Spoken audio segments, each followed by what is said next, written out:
Hi అండి, welcome to Divyasri kitchen and blogs. ఈరోజు మనం ఎంతో టేస్టీగా ఉండే restaurant style sweet corn fried రైస్ని ఇంట్లోనే చాలా ఈజీగా తయారు చేసుకోవచ్చు. అండ్ దీని ప్రాసెస్ కూడా చాలా ఈజీ అండి. అండ్ పిల్లలకు కూడా లంచ్ బాక్స్లో క్విక్గా అయిపోయే రెసిపీ. అండ్ ఈ పిల్లలు కూడా బాగా ఇష్టపడతారండి. ముందుగా ఇప్పుడు స్టవ్ ఆన్ చేసి ప్యాన్ పెట్టుకొని, ప్యాన్ హీట్ ఎక్కాక అందులో 1 కప్ ఆయిల్ని యాడ్ చేసుకోవాలి.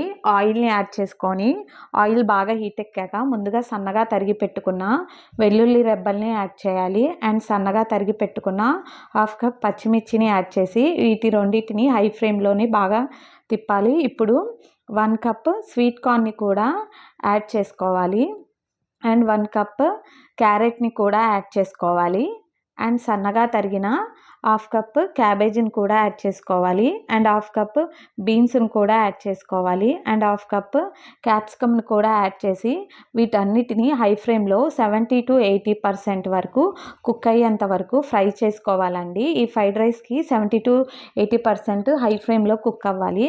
అండ్ ఇందులో ముందుగా ఉడికించిన 1 కప్పు రైస్ని యాడ్ చేసుకోవాలి. నేను నార్మల్ రైస్ని యాడ్ చేసుకున్నానండి. మీకు ఇంట్రెస్ట్ ఉంటే బాస్మతి రైస్ని కూడా యాడ్ చేసుకోండి, టేస్ట్ బాగుంటుంది. అండ్ యాడ్ చేసుకొని వీటన్నిటిని హై ఫ్లేమ్లోనే బాగా టాస్ చేయాలండి. ఈ ఫ్రైడ్ రైస్ హై ఫ్లేమ్లోనే టాస్ చేస్తే బాగుంటుంది. ఇప్పుడు ఇందులో 1/2 టీ స్పూన్ సాల్ట్ యాడ్ చేసుకోవాలండి. సాల్ట్ మీ టేస్ట్ని బట్టి యాడ్ చేసుకోండి. ఇప్పుడు ఇందులో 1/2 టీ స్పూన్ బ్లాక్ పెప్పర్ పొడి and 1/2 teaspoon white pepper పొడి యాడ్ చేసుకోవాలి. And 1/2 teaspoon sugar add చేసుకోవాలి. ఇప్పుడు వీటన్నిటిని హై ఫ్లేమ్లోనే బాగా తిప్పాలండి. రైస్ని బాగా హై ఫ్లేమ్లోనే బాగా టాస్ చేయాలి. ఇలా టాస్ చేయడం వల్ల ఫ్రైడ్ రైస్ చాలా టేస్టీగా ఉంటుందండి. అండ్ చాలా బాగుంటుంది. ఇప్పుడు ఇందులో మనకి తగినంత అంటే 1/2 టీ స్పూన్ సోయా సాస్ని యాడ్ చేసుకోవాలి. 1/2 టీ స్పూన్ వెనిగర్ని యాడ్ చేసుకోవాలి.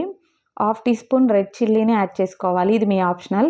ఇప్పుడు సన్నగా తరిగిన స్ప్రింగ్ ఆనియన్స్ని యాడ్ చేసుకొని వీటన్నిటిని బాగా కలపాలండి. ఇందులో మాత్రం ఎట్టి పరిస్థితిలో కారం యాడ్ చేసుకోకూడదు. కారం యాడ్ చేసుకుంటే ఇది చైనీస్ ఫ్రైడ్ రైస్ టేస్ట్ రాదండి. చూసారా, ఎంతో టేస్టీగా ఉండే veg sweet corn fried rice ready అయిపోయింది. ఇది మీ ఇంట్లో కూడా ట్రై చేయండి. చాలా అంటే చాలా బాగుంటుంది. నా వీడియో కనుక మీకు నచ్చినట్టయితే లైక్ చేయండి, షేర్ చేయండి అండ్ కామెంట్ చేయండి అండ్ సబ్స్క్రైబ్ చేయండి. మీరు ఇంట్లో ట్రై చేసి నాకు కామెంట్ బాక్స్లో కామెంట్ చేయండి. Thanks for watching my video.